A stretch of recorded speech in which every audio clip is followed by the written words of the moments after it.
Halo, halo, Assalamualaikum warahmatullahi wabarakatuh. Ketemu di hari Jumat ini, tanggal 21 Oktober 2022. Nggak terasa, sudah di akhir pekan ini, dan ini juga perjumpaan terakhir untuk off the record pada pekan ini.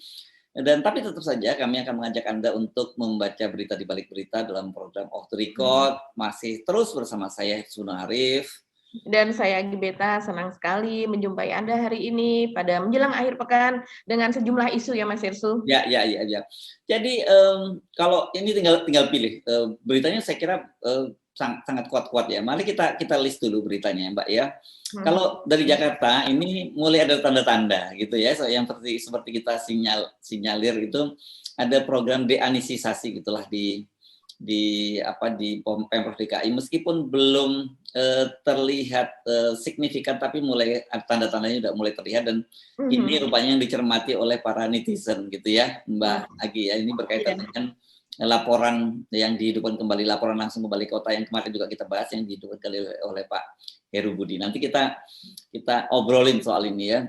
Terus kemudian yang juga bukan menarik, saya kira yang memprihatinkan itu adalah korban yang meninggal dunia, balita akibat penggunaan sirup yang mengandung bahan-bahan yang berbahaya itu angkanya sudah tembus sampai 90 orang yang meninggal, dan 206 diantaranya yang terdampak ya Mbak. Ini gagal ginjal, serem juga ya, anak-anak balita sudah gagal ginjal, dan ada beberapa saya baca yang harus sampai cuci darah berkali-kali. Ini kan menurut saya memprihatinkan sekali. Di luar itu saya kira soal Kanjuruhan ini masih terus ramai juga ya Mbak ya. Nah, di luar itu apa ya topik yang menurut Mbak Agi cukup kuat di luar 3 topik tadi itu? Yang lainnya itu sebenarnya remeh-temeh ya Mas Hersu, tapi sepertinya itu rame ya, rame oleh netizen gitu ya, terus kemudian diviralkan begitu, dan kemudian kalau menurut saya walaupun kesannya remeh-temeh itu berkaitan erat dengan apa sih yang ada di balik di kasus Ferdy Sambo dan Yosua begitu. Seperti misalnya kemudian netizen menyoroti soal tingkah Ibu Putri atau kelakuan Ibu Putri ketika ada di pengadilan begitu, yang terlihat genit disinyalir sih kepada pengacaranya begitu ya, dengan ya, padahal sebelumnya dia menangis begitu, tapi sesudah itu dia seperti nyolek, genit begitu. Dan itu dikomentari banyak sekali, karena memang terlihat dari situ kemudian orang kadang-kadang kan tidak sengaja dia melakukan suatu gerakan, tapi kemudian itulah yang memperlihatkan jati dirinya yang sebenarnya begitu. Ya, dan ditambah lagi memang selama ini kelihatannya netizen udah sebel banget deh terhadap Ibu Putri Chandrawati ini ya. Jadi saya kira mungkin segala macam tindakan dia yang mungkin kadang-kadang tidak ada maksud seperti itu bisa ditangkap berbeda oleh para netizen gitu ya. Tapi dalam banyak kasus kemudian keceriwisan atau kejelian, kekepoan dari netizen ini kemudian sih banyak yang terbukti loh gitu ya, kita dapatkan itu. Walaupun sebenarnya tadinya kita apaan sih nih, para netizen lebih banget sih yang begini-begini aja diurusi kan gitu ya. Iya betul Mas Hersu. Kadang-kadang memang video-video semacam itu begitu.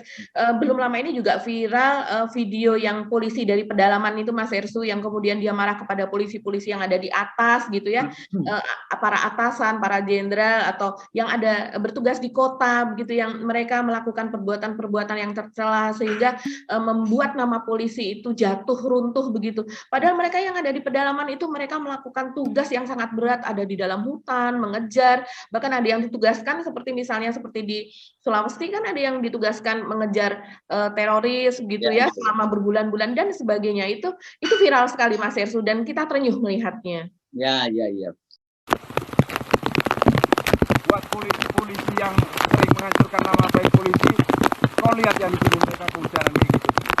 Sementara kau hancurkan nama baik polisi, kamu di mana? Jaguar. Oke, mari kita bahas satu persatu ya. Saya nggak tahu dari mana mau kita mulainya.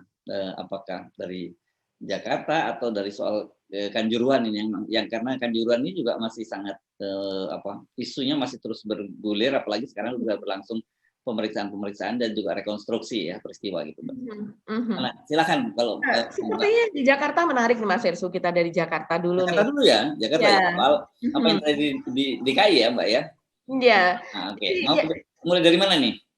Kayaknya orang masih mengamati itu masalah meja pelayanan yang ada di Balai Kota ya. Terus kemudian sebetulnya itu kan sudah langsung, itu kebijakan itu langsung dikeluarkan oleh Pak Heru pada saat hari pertamanya dia, begitu kan, dia langsung membuka itu. Tapi kok sampai sekarang nih orang masih terus melihat, rupanya kalau saya lihat itu karena kemudian itu menjadi sesuatu konsumsi yang setiap hari ada beritanya, Mas Hersu. Dan kemudian media membuat berita itu dengan judul yang kemudian kalau menurut saya akan mengakibatkan orang itu menjadi terbelah. Orang itu akan makin, yang tadinya sudah terjadi persatuan, akan makin kebencian itu akan mulai timbul kembali karena saling meledek dan saling membuli. Nah, dan ingat ini gaya ini kan sebenarnya gaya pengaduan ini gaya zaman Ahok banget gitu ya. Ya. Gitu. Yeah. Dan saya terkejut pada ketika beberapa hari lalu beredar Instagram gitu. Saya nggak tahu siapa sih ini, ada pria rambut gondrong pakai celana sobek-sobek itu terus duduk, ini fotonya seperti ini nih, fotonya dia nongkrong, kakinya duduk bersilang bersama dengan Pak Heru Budi gitu. Begitu tadi saya kan bukan seperti saya sampaikan, saya bukan orang yang aktif di media sosial dan saya juga tidak terlalu kenal dengan mereka-mereka yang aktif di media sosial ataupun para buzzer itu gitu ya. Tapi jadi penasaran gitu. Nah, ini foto ini saya kira kemudian kok ini apa ya, dikait-kaitkan dengan Ahok juga gitu Mbak ya? Iya, memang karena seingat saya ya, ini namanya Ulin Yusron. Ini adalah buzzer begitu yang termasuk orang dekatnya Pak Jokowi. Walaupun dia pernah juga menjadi wartawan, katanya begitu. Karena saya juga tidak kenal secara pribadi Mas Hersu. Tapi ini pernah saya karena saya ikut beberapa grup WA wartawan, kemudian ini nama ini muncul begitu. Terutama pada tahun 2014 kalau tidak salah, nama ini pernah muncul, dia membuat atau menyebarkan, saya tidak tahu dia membuat sendiri atau bagaimana, tapi yang jelas dia menyebarkan sebuah meme dari Pak Prabowo Subianto pada waktu itu dengan memakai baju Hitler, dengan kumis khas Hitler gitu ya, dengan lambang swastika di sebelah di lengannya begitu, dan bajunya baju Hitler. Dan kemudian itu ketahuan bahwa dia yang menyebarkan begitu. Jadi dia dulu main medsos, saya nggak tahu ya kalau sekarang main medsos atau tidak, tapi Mas Hersu melihat Instagramnya berarti dia masih main medsos. Iya, gitu. Saya pun dikirim oleh seorang teman gitu, dan sekitar saya baca narasinya seperti itu ya. Oh, mereka ini rupanya lama sekali katanya, selama 5 tahun lah, selama Pak Anies tidak jadi gubernur DKI itu selama Pak Anies, selama Pak Anies mereka tidak pernah ke Balai Kota lagi. Jadi ketika kemudian diganti oleh Pak Heru yang orangnya Pak Jokowi dan juga Pak Ahok, mereka main lagi gitu, dan kelihatannya narasinya di situ menyatakan mereka ingin menghidupkan kembali program-program yang dulu digagas oleh Ahok. Itu yang membuat saya oke, saya bilang rupanya masih ada hal-hal semacam ini gitu berlanjut. Ya, masih ada nafsu seperti itu ya. Iya, kalau menurut saya itu adalah sebuah nafsu, Mas Hersu. Karena kita tahu sendiri bahwa Pak Heru ini adalah pejabat yang ditunjuk. Bahkan beberapa netizen mengatakan sebagai pejabat giveaway gitu. Giveaway itu adalah gratisan gitu ya. Jadi seperti kalau misalnya orang membuat acara dan kemudian ini ada gratisan mangkok, ada gratisan cangkir kayak begitu. Jadi semacam hal-hal yang nih gue kasih gratis lo gitu ya. Dan dalam hal ini Pak Heru Budi ini statusnya adalah semacam itu begitu. Jadi dia bukan yang mendapatkan suara dari rakyat DKI atau melalui semacam pemilihan dengan dia harus apa sih programnya apa saja, kan tidak seperti itu begitu. Tapi dia mendapatkan menjadi kepala daerah selama 2 tahun ini. Nah, itulah yang kemudian dipertanyakan, apalagi kalau kemudian ada narasi akan menghidupkan lagi program-program yang selama ini tidak dijalankan atau tidak dilanjutkan, yaitu program-program zaman Ahok seperti itu kan. Nah, kalau ngomong soal program, saya itu lebih tertarik Mas Hersu, itu ada satu program Anies yang sebetulnya belum berjalan, dan itu program itu dibuat oleh Anies Sandi pada waktu itu, seingat saya itu adalah justru atas desakan warga Jakarta. Apa itu? Atas permintaan warga Jakarta, yaitu program untuk menjual saham dari PT Delta yang memproduksi angker bir. Oh, bir ya? Bir, betul. Tapi kan ini dari sejak tahun pertama sampai dengan Anies selesai ini, itu tidak berhasil, karena memang mendapat tentangan keras dari DPRD, terutama dari Ketua DPRD Prasetyo Edy, begitu. Dan kemudian karena suara di PDIP ini banyak, jadi program itu tidak bisa terlaksana. Jadi bukan karena tidak ingin, tapi memang ada hambatan di situ. Dan kemudian saya ingat ya, ketika itu ditanyakan oleh wartawan kepada Pak Heru Budi, bagaimana dengan rencana penjualan saham PT Delta begitu, apakah akan dilanjutkan? Wah, itu nanti lihat dulu. Kalau saya rasa itu tidak mungkin itu dilanjutkan, karena Pak Heru Budi sendiri adalah mantan komisaris utama dari PT Delta yang produksi angker bir dulu, yang kemudian dia mengundurkan diri pada tahun 2016 ya, karena dia menjabat yang lain di tempat yang lain begitu, dan dia juga pada waktu itu ingin mencalonkan diri juga bersama dengan Ahok untuk menjadi wakil Ahok secara independen, kurang lebih demikian gitu, Mas Hersu. Ya. Nah, ini memang yang fokus publik adalah fokus netizen, maksud saya adalah soal dihidupkannya kembali laporan yang langsung itu ya, yang dan itu sebenarnya kita khawatir kalau itu dijadikan kemudian drama tersendiri di media, kemudian diamplifikasi di media sosial dan itu mengarah kepada pembelahan gitu ya. Bagi kita sebenarnya mestinya kehidupan di Jakarta yang adem ayem selama 5 tahun ini mesti kita pertahankan dan kita juga dorong jangan dari pembelahan gitu ya. Apalagi kan ini yang sejak awal narasinya sudah mulai terasa semacam itu. Jujur saya jadi agak mulai berpikir keras, mudah-mudahan saja itu tidak terjadi gitu. Ya, narasinya memang seperti itu ya, terutama di judul.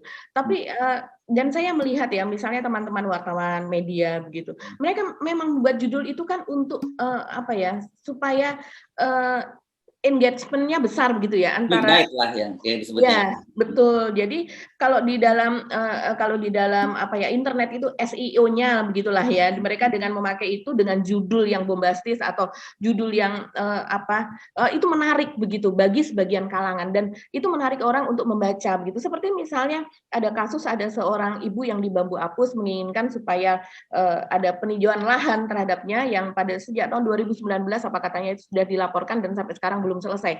Tapi kan kita tidak tahu masalahnya di belakangnya apakah dia di pihak yang benar ataukah tidak begitu ya. Tapi artinya terus kemudian media memberikan judul bahwa masalah yang sejak tahun 2019 tidak selesai oleh Anies sekarang dilaporkan kepada Heru Budi. Misalnya seperti itu begitu. Dan itu tanpa menelusuri lebih dulu, menyelidiki lebih dulu, ibu itu bagaimana kasus yang sebenarnya sehingga itu tidak ditangani oleh wali kota setempat juga karena katanya dia sudah melapor kepada lurah, sudah melapor kepada wali kota, sudah melapor kepada soal badan BPN seperti itu, tapi juga sampai sekarang belum selesai. Nah, berarti ini berbagai pihak tidak menyelesaikan masalah dia ada apa, kan seperti itu. Harusnya sebagai wartawan kita skeptis. Dia sudah melapor ke banyak pihak begitu yang berkepentingan, terus kemudian itu tidak selesai karena apa begitu. Nah, tapi selain itu masih banyak lagi Mas Hersu, yang kemudian diberi judul-judul yang antara lain seperti itu begitu. Ya. Dan tapi kita juga mengamati kemudian muncul kontra narasi ya daripada pendukung Anies gitu ya. Ini kelihatan ya. Misalnya ya itulah yang makanya terjadi pembelahan. Kan itu kan seperti memancing. Terus kemudian memancing seperti itu. Jadi akhirnya dan kalau seandainya hanya memancing dan selesai tidak jadi masalah, tapi terus kemudian terjadi kata-kata kasar. Kemudian saling mengatai, memojokkan, membuli dan sebagainya. Itu yang terjadi. Ya ini mesti tanda-tanda Pak Heru mesti aware juga nih soal begini ya, jangan kemudian ikut larut dalam situasi semacam ini kecuali kalau memang targetnya memang seperti itu untuk melakukan semacam deanisisasi gitulah ya, dimulai dari yang paling mudah kan memang sebenarnya kalau mau menghancurkan kredibilitas Anies itu kan dari DKI Jakarta karena di situ kan sebenarnya bagaimanapun juga Pak Anies Baswedan ini namanya muncul karena keberhasilan dia di DKI Jakarta gitu ya. Jadi dalam waktu 2 tahun cukuplah kalau mau melakukan downgrade gitu terhadap program-program Pak Anies di Jakarta meskipun tidak semudah sepertinya itu karena pasti akan ada kontra narasi dari pendukung Anies dan itu tadi yang kita khawatirkan kemudian ada pembelahan gitu. Nanti saya jadi teringat zaman model kayak polanya Pak Harto gitu ya, terus tiba-tiba muncul katakanlah kalau Pak Heru ini kinerjanya nggak cukup perform gitu, apalagi ini kan sebentar lagi ini menjelang banjir gitu ya, pasti juga akan Jakarta pasti akan kebanjiran lagi gitu. Kita nggak tahu kan narasinya nanti seperti apa oleh pendukung Anies.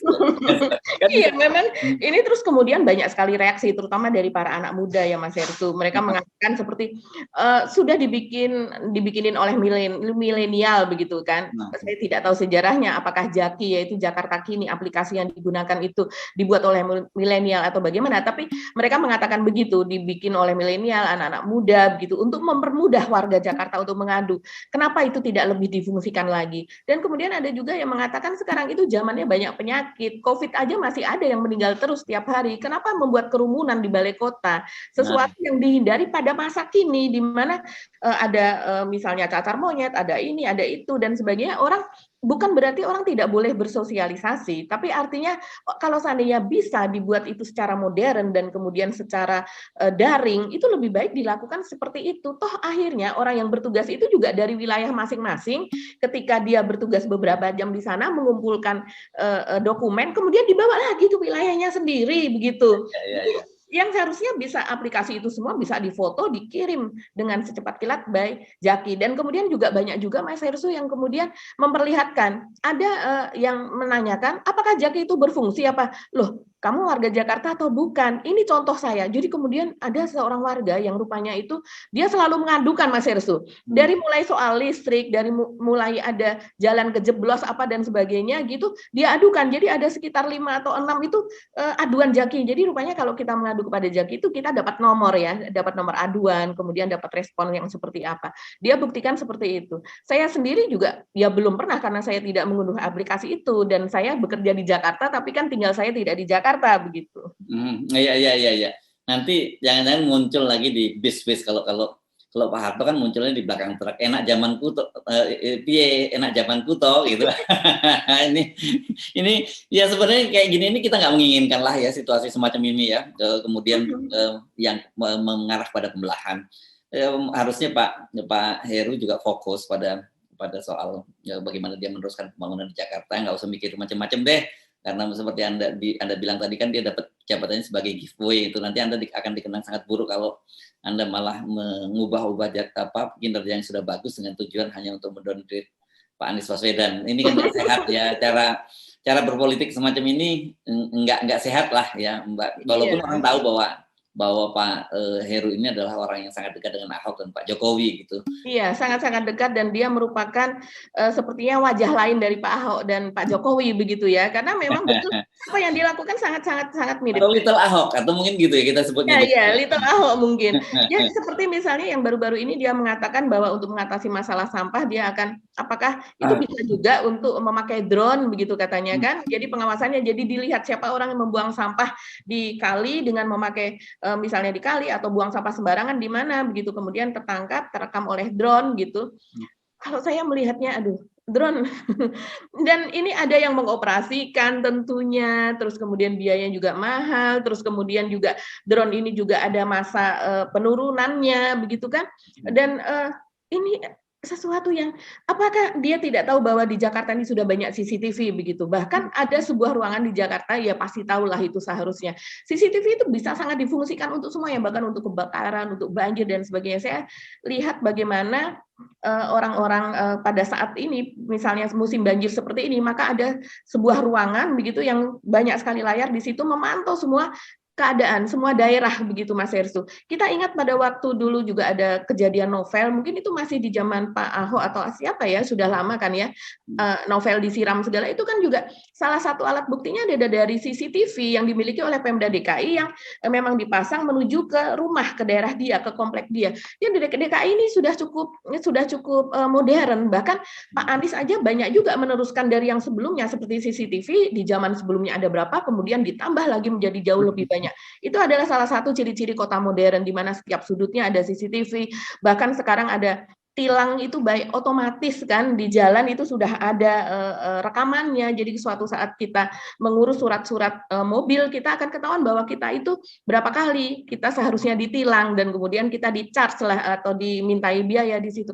Itu sudah seperti itu. Jadi kalau pengawasan soal banjir dan sebagainya lebih efektif untuk menggunakan CCTV yang sudah ada dan memang sumber dayanya ada, begitu ada petugasnya juga yang mengawasi daripada daripada memakai drone begitu. Dan Ya. kalau seandainya kurang, tinggal ditambahi titik-titik itu yang rawan-rawan tempat pembuangan sampah itu gitu. Yes, oke.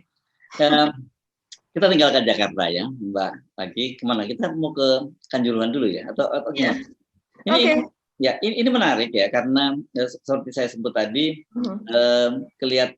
kelihatannya kan kehadiran dari ke Presiden FIFA itu. Kemudian itu juga tidak serta-merta kemudian menafikan peristiwa kriminal yang terjadi, karena peristiwa pidananya yang terjadi, karena sudah berlangsung rekonstruksi ya, terus berlangsung pemeriksaan terhadap Ketua Umum PSSI Pak Muhammad Iryawan atau Iwan Bule, dan kemudian kelihatannya sementara Pak Mahfud MD ini tetap ngotot juga, walaupun dia tahu bahwa Pak Iwan Bule itu tidak mungkin didesak oleh pemerintah untuk mundur, karena tidak memungkinkan itu kan. Aturan FIFA itu kalau pemerintah terlampau campur tangan dengan organisasi sepak bola di satu negara, itu negara setempat itu bisa dihukum kan, gitu ya.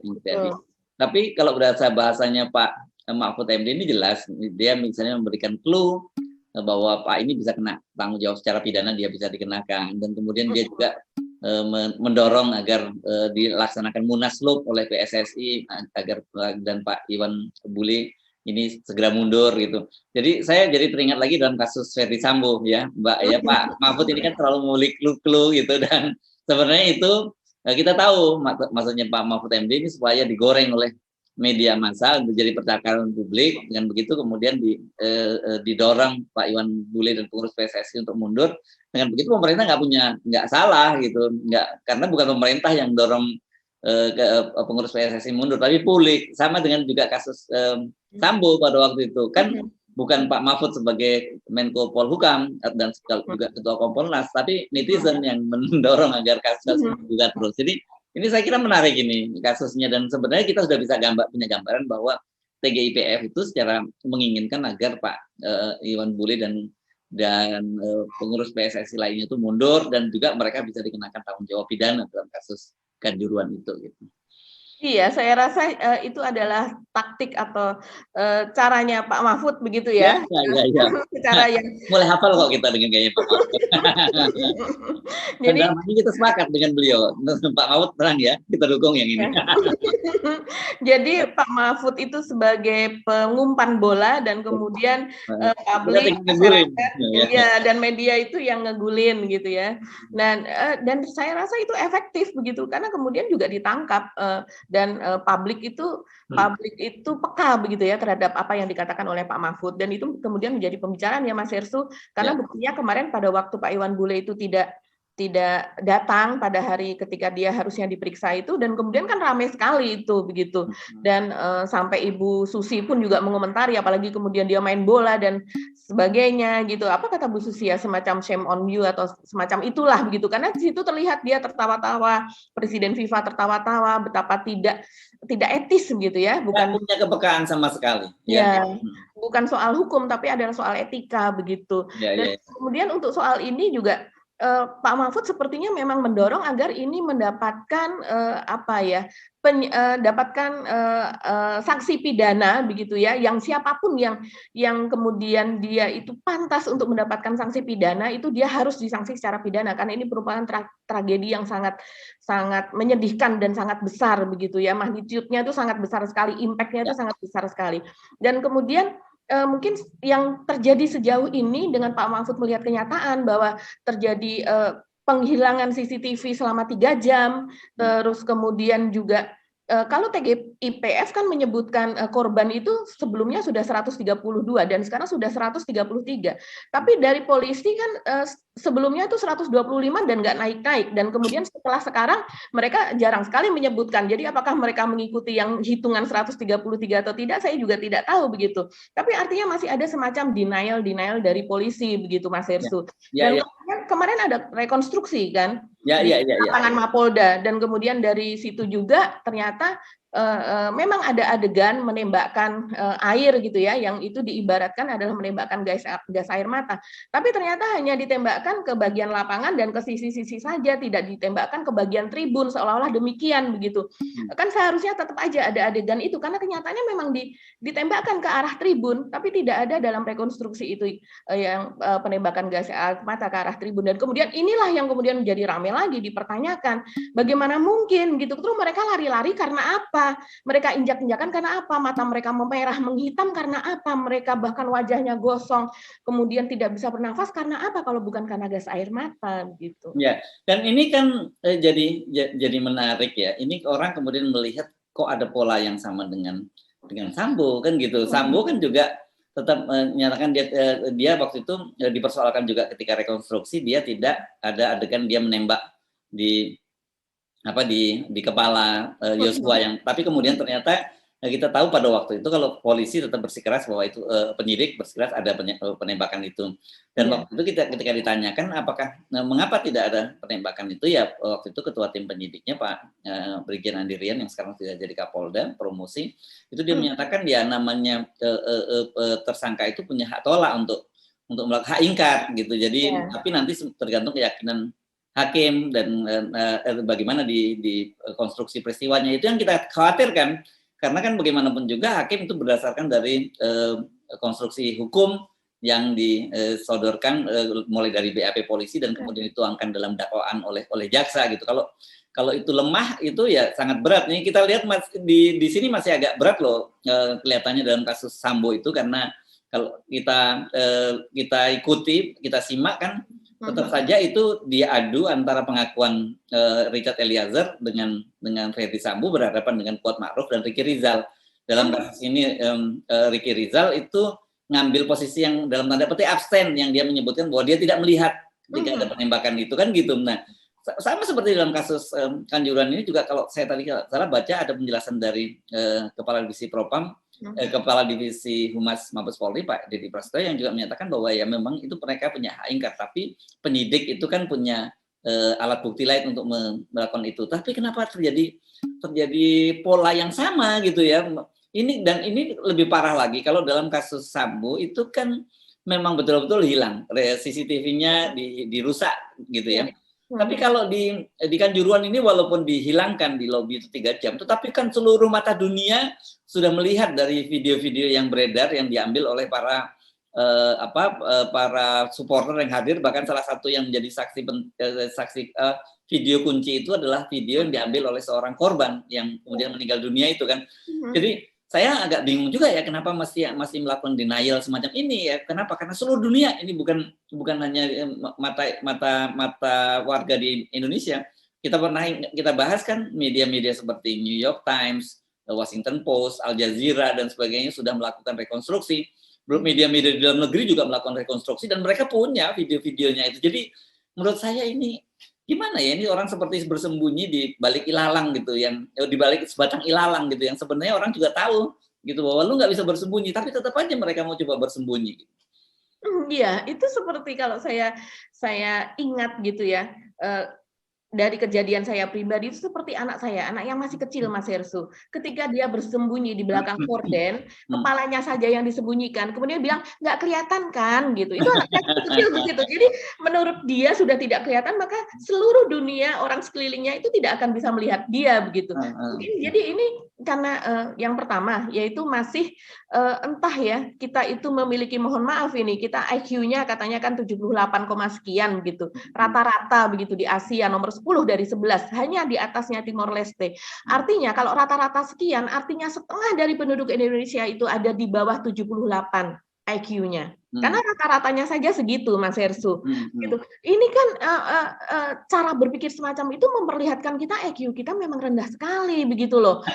IQ atau moral, etika dan moralnya yang rendah ya, ini. Memang etika dan moral, tapi kalau melihat ini kan secara kronologis dia harusnya tahu ini akibatnya gini, akan seperti ini. Itu membutuhkan selain EQ juga membutuhkan IQ juga, semuanya, Mas Hersu. Dan ini atau juga yang kedua adalah ini adalah soal habit kali ya, kalau Mas Hersu suka bilang adalah watak.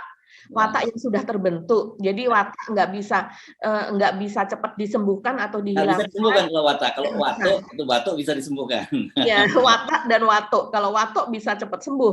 Ya. Cuman jangan pakai sirup begitu kan. Jangan pakai sirup, bahaya itu pakai sirup. Nanti kita bahas soal sirup itu. Ya, ini memang menurut saya agak memprihatinkan ya situasi ini, soal Kanjuruhan ini, karena lagi-lagi juga melibatkan polisi dan kita tidak tahu seperti apa hasil pemeriksaan dari kepolisian, karena bagaimanapun juga Pak Iwan Bule ini kan juga perwira tinggi polisi walaupun sudah purnawirawan, dia bintang 3 gitu. Dan kalau kita kembali lagi pernyataan Pak Mahfud, harusnya orang seperti Pak Iwan Bule itu kena itu sanksi semacam itu. Saya mau membandingkan begini deh, yang sekarang ini terjadi peristiwa yang sangat aktual ya. Itu di Inggris kan kemarin kita baca ada Menteri Dalam Negerinya ya, seorang perempuan kalau tidak salah. Dia kemudian memutuskan mengundurkan diri karena menurut dia secara teknis dia salah mengirim email kantor itu menggunakan email pribadi gitu. Ya, saya bilang ini gila ya, di sana etika moralnya orang di Inggris tuh hanya gara-gara salah mengirim email menggunakan email pribadi saja itu persoalan serius gitu ya. Dan mungkin buat kita itu aneh gitu ya. Ini aneh banget sih, tapi buat mereka justru yang aneh itu kita. Udah ada kesalahan sampai 133 orang meninggal dunia, tapi kita tetap merasa masih bisa main bola sambil ketawa-ketawa gitu itu loh ya. Iya, sekarang kita lihat saja Mas Hersu, seperti kasus Bakul Dawet. Kan sampai sekarang sudah ditangkap. Oh iya ya, tukang cendol itu aneh juga ya, sampai sekarang tidak ada kabar beritanya ya. Itu kenapa Mas Hersu kok dia tidak ditangkap? Sudah membuat, yang pertama dia jelas membuat dia penipuan ya, hoax di sini, menyebarkan hoax, dia menipu, terus kemudian membuat keonaran, ya dia membuat fitnah begitu, dan dia juga memfitnah polisi karena di dalam narasinya juga ada polisi yang namanya Pak Arief dan sebagainya, itu dia memfitnah Arema, dia bisa menyebabkan perpecahan dan membuat orang menjadi bentrok dengan cara seperti itu begitu kan. Tapi kenapa dia sampai sekarang tidak ditangkap? Ada apa? Padahal kata Pak Mahfud itu kalau seandainya dia bukan Bakul Dawet beneran, maka itu kemungkinan kedua adalah settingan. Apakah ini karena takut? Karena dia adalah bagian dari settingan, sehingga kalau ditangkap nanti kemudian akan ketahuan siapa yang menyuruh, siapa yang menyeting. Ini kan justru menjadi tanda tanya besar kalau seandainya ini tidak diurus, diselidiki begitu. Ataukah karena dia sebelumnya adalah kader PSI begitu. Kan kita tidak melihatlah orang yang namanya kader dari Golkar, kader dari kalau salah ya di partai-partai besar dari PDIP, kalau salah ya urus begitu, ditangkap. Nah ini sudah berbuat seperti itu, sampai sekarang tidak ada kabarnya. Terus yang kemudian yang berikutnya adalah rencana ekshumasi atau otopsi begitu kan? Otopsi terhadap korban ya. Terhadap korban, katanya kan sebelumnya sudah ada 2 yang bersedia orang tuanya atau keluarganya untuk anaknya itu diotopsi. Tapi kemudian itu batal dengan alasan bahwa mereka mendapatkan ancaman atau intimidasi, katanya ada aparat yang ke rumah dan sebagainya. Walaupun kemudian dari pihak kepolisian mengatakan bukan, itu neneknya kok yang nggak setuju begitu. Tapi kan ini kemudian menjadi narasi lagi Mas Hersu, menjadi isu lagi begitu. Kenapa? Pada korban yang seperti Yosua yang korbannya 1 orang saja ada ekshumasi. Kadang-kadang ada misalnya sebuah kejadian begitu ya, yang misalnya tidak semuanya harus diekshumasi, tapi ada bagian beberapa yang kemudian mengalami ekshumasi begitu, dilakukan hal tersebut. Nah ini 133 rasanya wajar saja kalau seandainya ada contoh 2 gitu kemudian diotopsi, kenapa harus takut begitu Mas Hersu? Saya rasa ini karena ada hubungannya dengan kesimpulan bahwa mereka meninggal karena gas air mata, sementara kesimpulan dari polisi mereka meninggal karena mereka tewas karena kekurangan oksigen gitu. Yes, oke. Ya. Ini banyak sekali catatan-catatan itu dan kita bisa membaca berita di balik beritanya itu ya. Tadi kita apalagi ya yang tadi yang janjikan kita mau bahas ya. Saya kok tiba-tiba soal sirup ya. Iya. Sirup ya. Ini serius nih Mbak ya. Kemarin kita bahas juga soal ini. Tapi saya mungkin makin terkejut gitu ketika kemudian membaca korbannya terus bertambah gitu. Dan kemudian diakui oleh Menteri Kesehatan bahwa ini obat-obatan ini produk dalam negeri, dan tapi sebaliknya kemudian BPOM juga menyatakan belum ada satu bukti yang cukup kuat bahwa penyebab gagal ginjal itu karena apa sih cairannya, apa namanya, saya termasuk orang yang suka kesulitan menyebut itu, Mbak. Cairan Iya. yang Iya. di sirupnya itu yang menjadi penyebab itu loh. Iya, betul Mas Hersu. Jadi itu ada di dalamnya, saya juga lupa namanya, etil apa begitu ya, atau dietil apa begitu, dan kemudian itu yang diduga menjadi penyebab gitu ya dari gagal ginjal tersebut atau penurunan fungsi ginjal akut begitu, yang menyebabkan anak-anak ini mereka mengalami pusing, mengalami panas, dan kemudian katanya muntah-muntah, ada juga yang sampai ke diare. Tapi kebanyakan atau sebagian lah itu kenapa sampai mereka meninggal itu karena memang orang tua menganggap itu sebagai sakit biasa, Mas Hersu. Tidak menyangka bahwa itu adalah gejala begitu ya, gejala dari gagal ginjal tersebut gitu. Oh, ini saya namanya adalah cemarannya namanya adalah etilen glikol, Mas Hersu. Etilen glikol ya, ini susah sekali ini. Ya, ya. Etilen glikol dan dietilen glikol yang melebihi ambang batas aman. Ya, gitu. ya. Sekarang ada 5 ya, ada 5. Ada 5. Kan sebelumnya Departemen Kesehatan mengumumkan agar semua penjualan obat yang menggunakan sirup dihentikan gitu ya. Sebelumnya untuk amannya semua tutup, semua dilarang. Tapi kemudian sudah diumumkan ada 5 obat-obatan yang dinyatakan mengandung zat terlarang itu tadi ya gitu. Tapi saya kira itu tetap saja membuat kita juga masih khawatir gitu mengkonsumsi obat-obatan. Padahal ini kan musim penghujan ini lagi musim orang batuk dan pilek nih, dan rata-rata obat-obatannya itu yang paling aman adalah yang paling aman artinya mudah, termasuk untuk anak-anak itu menggunakan sirup semua kan. Termasuk orang dewasa juga ya menggunakan sirup kan, Mbak? Iya, saya sendiri saja kalau yang namanya obat batuk, saya masih selalu menggunakan sirup. Bahkan kalau Mbak gitu di rumah, dia ada obat batuk ya, yang memang dijual itu di banyak warung, Mas Hersu. Ya karena memang sangat terkenal begitu ya. Fix Formula 44 saya sebutkan saja mereknya tidak apa-apa ya, karena memang ini dari sejak zaman dulu ini terkenal, dan kemudian rupanya tidak hanya ada di toko obat, tapi di apotek, tapi dijual di warung-warung juga. Bahkan seperti saya pun taunya dari Mbak begitu, dia bilang, Bu, kalau ini minum ini Bu, dan kemudian ini yang 1 botol kecil ini cuma saya minum 2 kali, jadi dia minum tanpa takaran. Saya sampai heran, kenapa harus diminum begitu? Supaya saya tidur Bu, jadi kalau saya tidur saya nggak batuk lagi. Oh begitu ya. Nah ini yang harus diwaspadai. Kadang-kadang saudara-saudara kita yang ada di kampung, yang ada di daerah, itu mereka enggan, Mas Hersu, membaca bagaimana cara penggunaannya, dosisnya dan sebagainya. Menurut mereka yang paling enak, wah saya kalau udah minum ini saya udah tidur, kemudian saya tidak bangun lagi, dan bangun-bangun itu udah segar, dan mereka senang rasanya yang ada rasa mintnya dan sebagainya. Dan itu pun dia bilang bahwa anaknya, dia punya anak di rumah 2 orang, itu ya selalu pakai obat itu begitu. Nah, ini artinya ini pekerjaan dari pemerintah untuk menarik obat-obat gitu ya. Kalau seandainya di luar 5 obat itu ternyata sirup-sirup itu masih ditarik, pekerjaannya ini termasuk pekerjaan yang besar, Mas Hersu, pekerjaan yang capek ini, karena tidak hanya dari toko obat, apotek, tapi juga sampai ke pelosok-pelosok begitu. Ya, tapi yang membuat kita prihatin adalah kok betapa rendah sekali standar pengawasan. Iya. Itu yang saya memperhatikan, dan kelihatannya nyawa manusia di Indonesia itu harganya murah banget gitu ya. Iya, saya lihat kalau dari berita ya, katanya ini pernah terjadi di Gambia ya, di Afrika begitu. Ya, masa kita sama dengan Gambia, Mbak? Yang bener dong, kemen dong.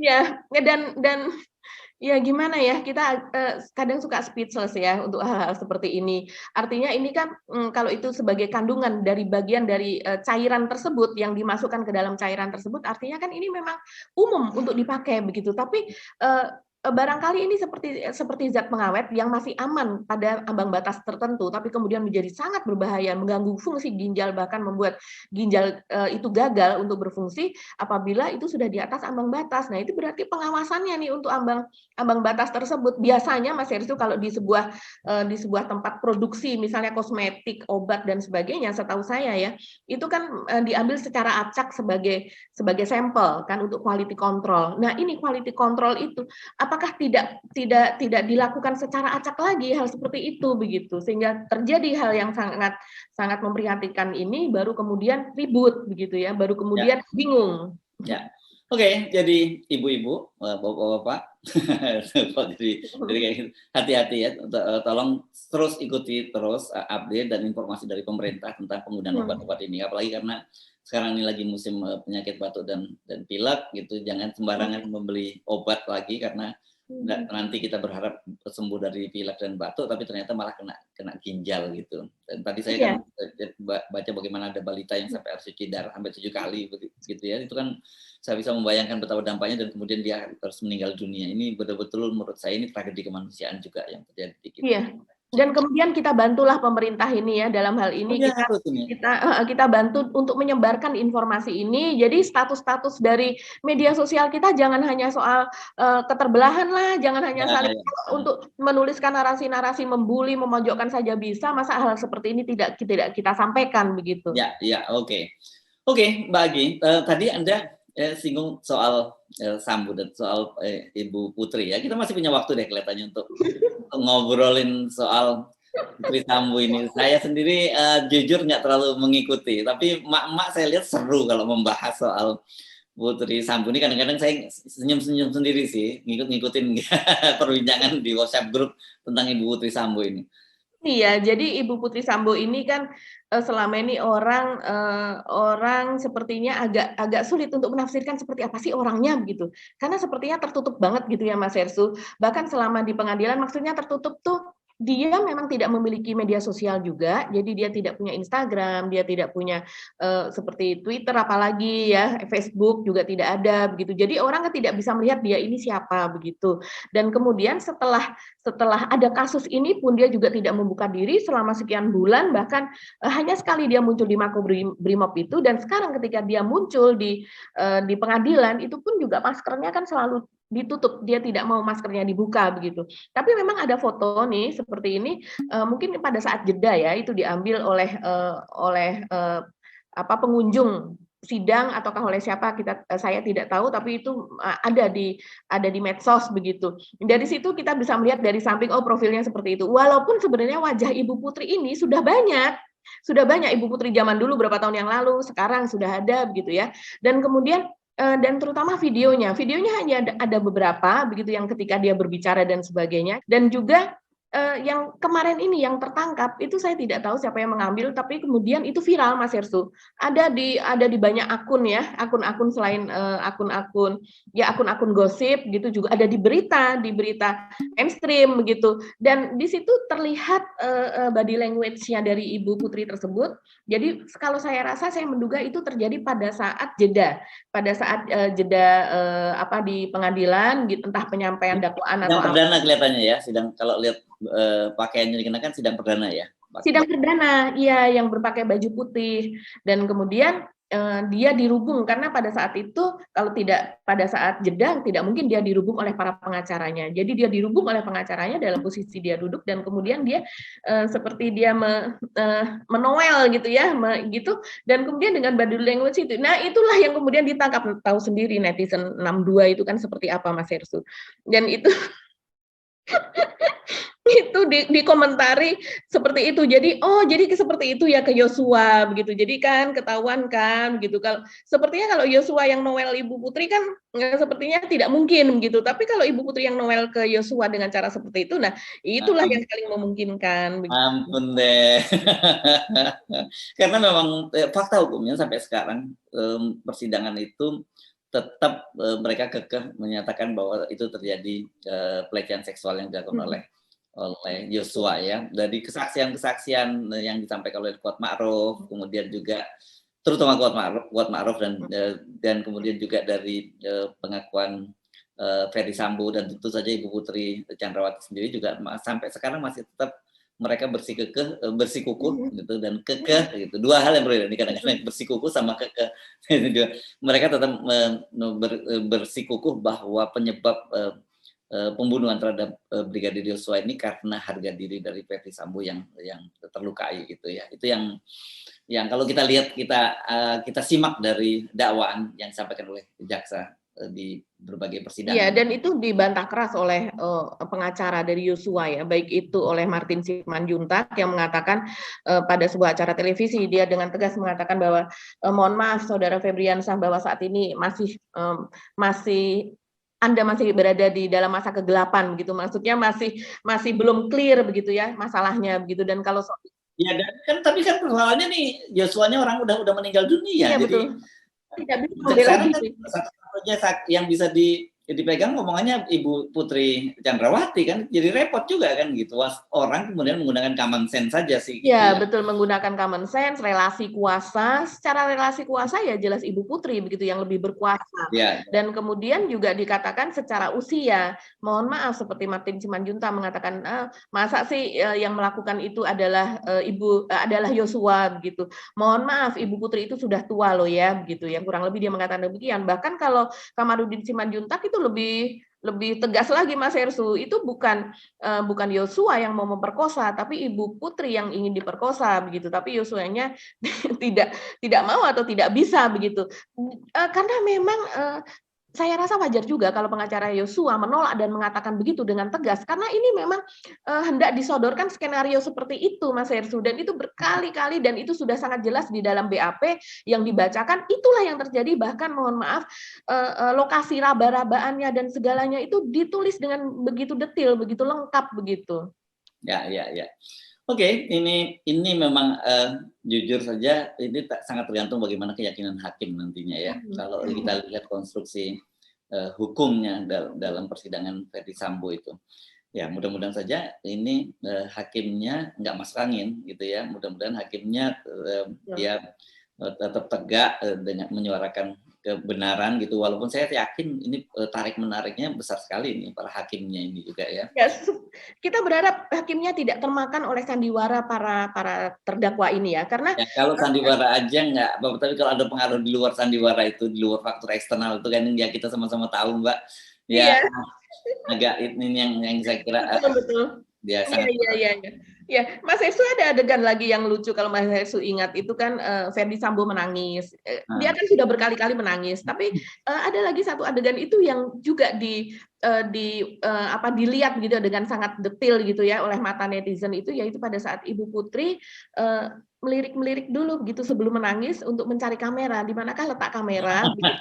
Ya ampun, aduh ini benar-benar deh. Gitu. Jadi setelah dia tahu kamera di sana dan kemudian dia menangis gitu.